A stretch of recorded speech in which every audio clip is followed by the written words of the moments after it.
તો નમસ્કાર દોસ્તો, ફરી એકવાર સ્વાગત છે આપનું ગુજરાત અપડેટ ચેનલની અંદર। તો દોસ્તો, આજના વિડીયોમાં આપણે ખેડૂત સમાચાર, યોજનાઓ તેમજ વરસાદની આગાહી વિશે માહિતી મેળવવાના છીએ।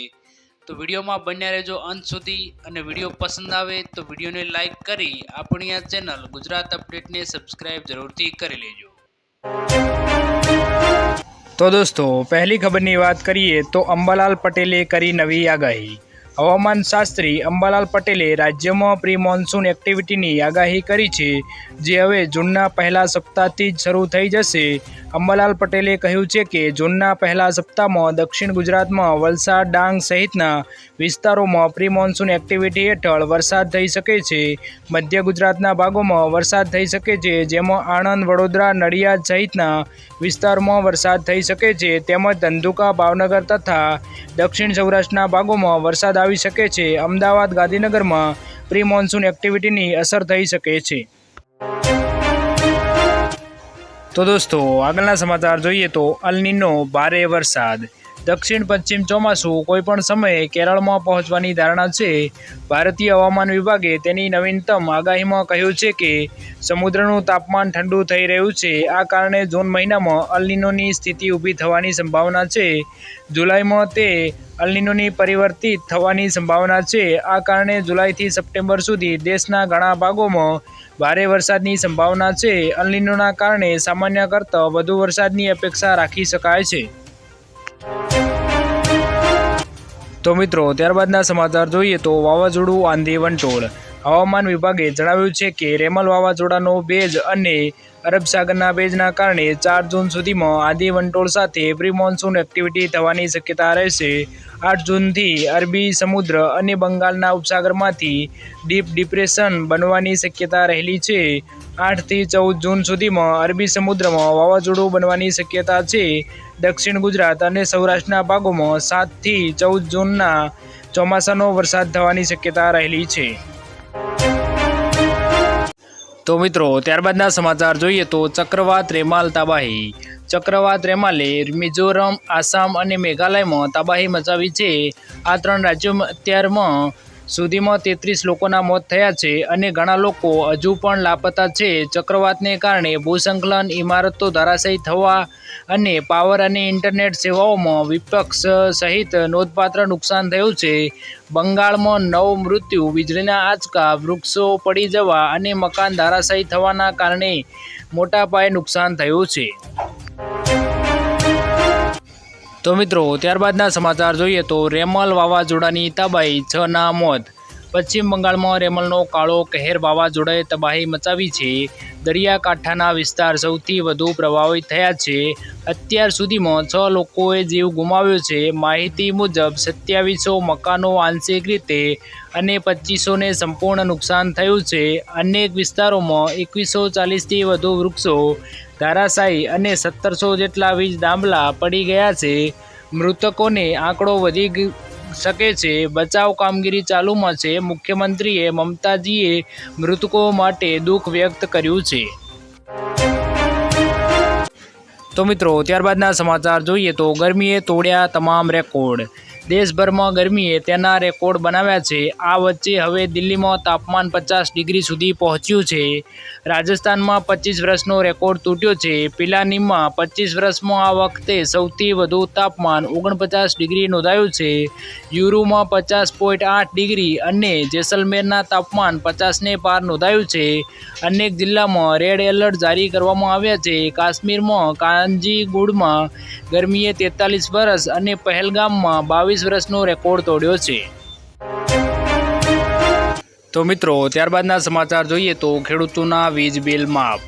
ઉર્જા મંત્રી કનુભાઈ દેસાઈએ ગૃહમાં મહત્વની જાણકારી આપી છે, જેમાં ખેડૂતોને ખેતી માટે વીજ કરમાંથી મુક્તિ અપાઈ છે। ગુજરાતમાં ખેડૂતોની આવક બમણી કરવાના ઉદ્દેશ્ય સાથે ખેતી માટે વીજ કર વસૂલવામાં આવતો નથી, તેમને મુક્તિ આપવામાં આવી છે। અગાઉ ગ્રામીણ વિસ્તારમાં વીજ કર વર્ષ 2007માં 10% હતો, જેને વર્ષ 2012માં ઘટાડીને 7.50% કરવામાં આવ્યો છે, જેમાં પણ 250 યુનિટ સુધી કોઈ વીજ કરો વસૂલવામાં આવતો નથી। ઉર્જા મંત્રીએ જણાવ્યું છે કે રાજ્યના ખેડૂતોને વીજ બિલના ફિક્સ ચાર્જમાંથી રાહત આપવા માટે રાજ્ય સરકારે મીટર આધારિત વીજ બિલ ભારતના ખેડૂતોને વીજ બિલ ફિક્સ ચાર્જમાં રાહત આપવાનો ખેડૂતોનો હિતલક્ષી નિર્ણય રાજ્ય સરકારે કર્યો છે।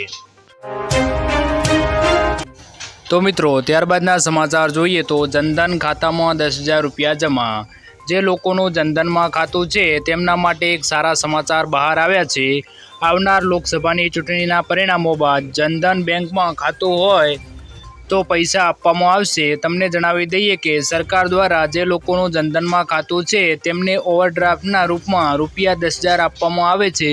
જો તમારા બેંક એકાઉન્ટમાં પૈસા નથી તો પણ તમે આ રકમ મેળવી શકો છો અને તેનો ઉપયોગ કરી શકો છો। આ રકમ મેળવવા માટે તમારે જનધન બેંકમાં જવું પડશે અને ઓવરડ્રાફ્ટની સુવિધા મેળવવી પડશે। જો તમે સરકારની આ યોજનાનો લાભ મેળવવા માંગતા હો તો તમારી ઉંમર ઓછામાં ઓછી 18 વર્ષ અને મહત્તમ ઉંમર 65 વર્ષ હોવી જોઈએ। તો મિત્રો ત્યારબાદના સમાચાર જોઈએ તો ગુજરાત સરકારનો મોટો આદેશ। રાજકોટ ગેમે ઝોનના અગ્નિકાંડ પછી આજે રાજ્ય સરકારે તમામ જિલ્લાના કલેક્ટરોને આદેશ આપ્યો છે। જે અનુસાર જેમની પાસે ફાયર એનઓસી ન હોય તેમની સામે ગુનો નોંધવા જણાવ્યું છે। ધાર્મિક સ્થળો જેવા કે મંદિર, મસ્જિદ, માર્કેટ, મોલ, થિયેટર, ગેમે ઝોન અને શૈક્ષણિક સંસ્થાઓ જેવા સ્થળોની તપાસ કહેવાયું છે। એટલે કે રાજ્યમાં જ્યાં ઘણા લોકો ભેગા થતા હોય તેવા સ્થળોમાં તપાસ કરવામાં આવશે। તો દોસ્તો આગળની ખબરની વાત કરીએ તો ટ્રેક્ટર ખરીદવા મળશે સબસિડી। સોશિયલ મીડિયા પર દાવો કરવામાં આવી રહ્યો છે કે કેન્દ્ર સરકારે પીએમ કિસાન ટ્રેક્ટર સ્કીમ શરૂ કરી છે, જેની શરૂઆત પીએમ મોદી દ્વારા કરાઈ છે। સોશિયલ મીડિયા પર દાવો કરવામાં આવ્યો છે કે આ યોજના હેઠળ સરકાર ટ્રેક્ટરની ખરીદી પર સબસિડી આપી રહી છે। પરિણામે આ સમાચાર વાંચનારા ખેડૂતોને તેના પર વિશ્વાસ કરવા લાગ્યા છે। પરંતુ શું આ દાવો સાચો છે અને શું સરકારે ખરેખર આવી યોજના શરૂ કરી છે? તો આરબીઆઈ અનુસાર કેન્દ્ર સરકારે પીએમ કિસાન ટ્રેક્ટર યોજના નામની કોઈ સબસિડી યોજના શરૂ કરી નથી। તેથી સબસિડી પર ટ્રેક્ટર આપવાનો દાવો કરતી આ વેબસાઇટ નકલી છે અને તેના પર વિશ્વાસ કરી શકાય તેમ નથી। તો મિત્રો સાવચેત રહેજો, તેમાં ફોર્મ ભરવાની કોશિશ ના કરતા। તો મિત્રો ત્યારબાદના સમાચાર જોઈએ તો ખેડૂતોને સસ્તા ભાવે ખાતર। ખેડૂતો માટે સારા સમાચાર સામે આવ્યા છે। તમને જણાવી દઈએ કે તમને પહેલાંની જેમ સબસિડી પર ખાતર મળતું રહેશે। હાલમાં કેન્દ્ર સરકાર પાસે ખાતર પરની સબસિડી ઘટાડવાનો કોઈ પ્રસ્તાવ નથી। કેમિકલ્સ અને ફર્ટિલાઇઝેશન રાજ્યમંત્રી ભગવંત ખુબાએ સંસદ ભવનમાં એક પ્રશ્નનો જવાબ આપતા કહ્યું હતું કે તેમની સરકાર દેશના પીકે ખાતરો પરની સબસિડી ઘટાડવાની કોઈ યોજના નથી। દેશમાં ખાતરની માંગને પહોંચી વળવા કેન્દ્ર સરકાર વિદેશમાંથી ખાતરની આયાત કરે છે। યુરિયા પર સરકાર 70% સબસિડી આપે છે। આ જ કારણ છે ખેડૂતો યુરિયાની એક બોરી 266 રૂપિયામાં ખરીદે છે। જો સરકાર સબસિડી હટાવે તો ખેડૂતોને યુરિયાની એક થેલી માટે 2450 રૂપિયા ખર્ચવા પડશે। તો મિત્રો ત્યારબાદના સમાચાર જોઈએ તો પાન આધાર લિંક। આવકવેરા વિભાગે એક નોટિફિકેશન બહાર પાડીને જણાવ્યું છે તમારે કોઈપણ સંજોગોમાં 31 મે સુધીમાં તમારું પાન કાર્ડ અને આધાર કાર્ડ લિંક કરવું પડશે, અન્યથા તેઓએ વધુ ટીડીએસ અને ટીસીએસ ચૂકવવા પડશે। આવકવેરા વિભાગે ચેતવણી જાહેર કરી છે કે તમામ કરદાતાઓએ 31 મે 2024 પહેલાં તેમના પાન અને આધાર કાર્ડને લિંક કરવું પડશે। આ સમય મર્યાદા સુધીમાં પાન અને આધાર કાર્ડને લિંક કર્યા નથી તો તમારે વધુ ટીડીએસ અથવા તો ટીસીએસ ચૂકવવા પડશે। તો મિત્રો ત્યારબાદના સમાચાર જોઈએ તો ગુજરાતમાં મોટી કાર્યવાહી। રાજકોટ અગ્નિકાંડે ગુજરાતમાં હોબાળો મચાવ્યો છે, જેને લઈને રાજ્યમાં પોલીસ વડાએ કડક વલણ અપનાવ્યું છે। તેમણે ગેરકાયદેસર ચાલતા ગેમ ઝોનના માલિકો સામે એફઆઈઆર કરવા આદેશ આપ્યા છે। તમામ પોલીસ કમિશનર અને જિલ્લા પોલીસ વડાએ કડક સૂચના મળી છે। નોંધનીય છે કે સીએમ ભૂપેન્દ્ર પટેલ અને ગૃહમંત્રીશ્રીની અધ્યક્ષતામાં જ બેઠક મળી હતી, પછી આ સૂચના અપાઈ છે। ભવિષ્યમાં આવી ઘટના ફરી ના બને તે માટે કાર્યવાહી કરવામાં આવી છે। તો મિત્રો ત્યારબાદના સમાચાર જોઈએ તો હવે મળશે મફતમાં વીજળી।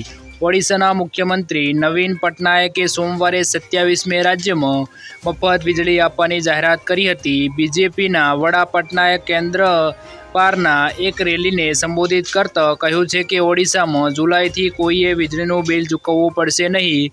તેમણે કહ્યું છે કે વીજળી માટે સરકાર લોકોને મફત વીજળી આપશે. આ દરમિયાન વીકે પંડ્યાએ જણાવ્યું છે કે રાજ્ય સરકારની BSKY યોજના હેઠળ લોકોને મફત આરોગ્ય સેવાઓ મળતી રહેશે. તેમણે કહ્યું છે કે લોકોને મફત વીજળી પણ આપવામાં આવશે.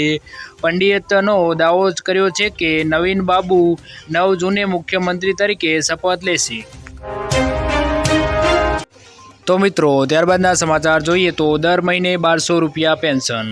ગુજરાતમાં વૃદ્ધ વડીલોની સરકારનો સામાજિક ન્યાય અને અધિકારિતા વિભાગ કામ કરે છે, જેમાં સરકાર નિરાધાર વૃદ્ધ પેન્શન યોજના ચલાવે છે. પેન્શન પાત્ર લાભાર્થીઓને માસિક સહાય મળે છે. 60 થી 79 વય જૂથના લોકોને મહિને 750 અને 80 વયથી વધુ વર્ષના લોકોને 1000 રૂપિયા મળે છે, જેમાં 500 રૂપિયા રાજ્ય સરકાર દ્વારા આપવામાં આવે છે. અરજી કરવા ગ્રામીણ વિસ્તારોમાં VCની અને શહેરી વિસ્તારોમાં મામલતદાર કચેરીની મુલાકાત લેવાની હોય છે. તો મિત્રો, આગળની ખબરની વાત કરીએ તો 4 જૂને મતગણતરી, કોણ બનશે PM?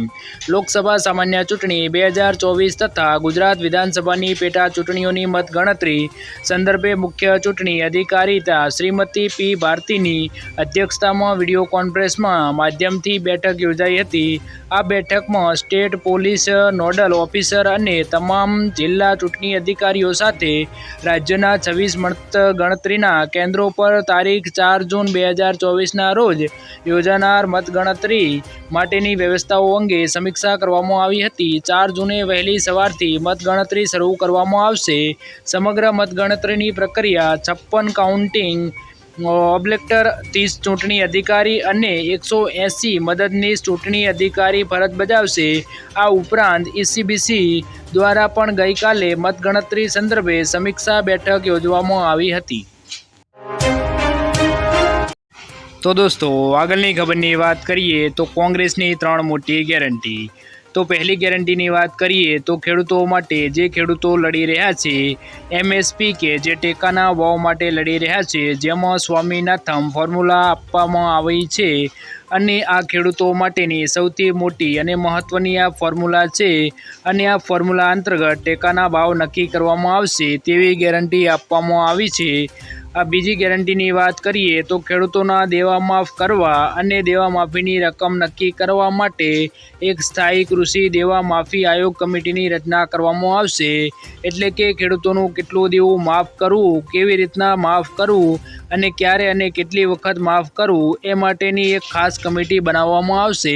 જો આવનારા સમયમાં રાજ્યમાં કોંગ્રેસની સરકાર બનશે તો ખેડૂતો માટે એક ચોક્કસ આયોગ બનાવવામાં આવશે, જેમાં દર વખતે અને જ્યારે જરૂર પડશે ત્યારે ખેડૂતોનું દેવું માફ કરવામાં આવશે. તો દોસ્તો, ત્રીજી ગેરંટીની વાત કરીએ તો પાક વીમા યોજનામાં પરિવર્તન કરીને પાકના નુકસાનનું જે નુકસાન થાય છે તે નુકસાન થવા બદલ 30 દિવસની અંદર તમારા બેંક ખાતામાં પૈસા આવે તેવી ગેરંટી આપવામાં આવી છે. જ્યારે મિત્રો, અત્યારની સરકાર સર્વે કરવામાં જ ટાઈમ લગાડી રહી છે અને તેમ છતાં સાચો સર્વે કરવામાં આવતો નથી, ત્યારે કોંગ્રેસ પાર્ટી દ્વારા જાહેરાત કરવામાં આવી છે ખેડૂતોના પાકને નુકસાન થવા બદલ 30 દિવસની અંદર પાકને થયેલા નુકસાનના પૈસા ખેડૂતોના બેંક ખાતામાં આપવામાં આવશે તેવી કોંગ્રેસ પાર્ટી દ્વારા ખેડૂતોને ગેરંટી આપવામાં આવી છે. તો દોસ્તો, આજના વિડીયોમાં આટલું જ.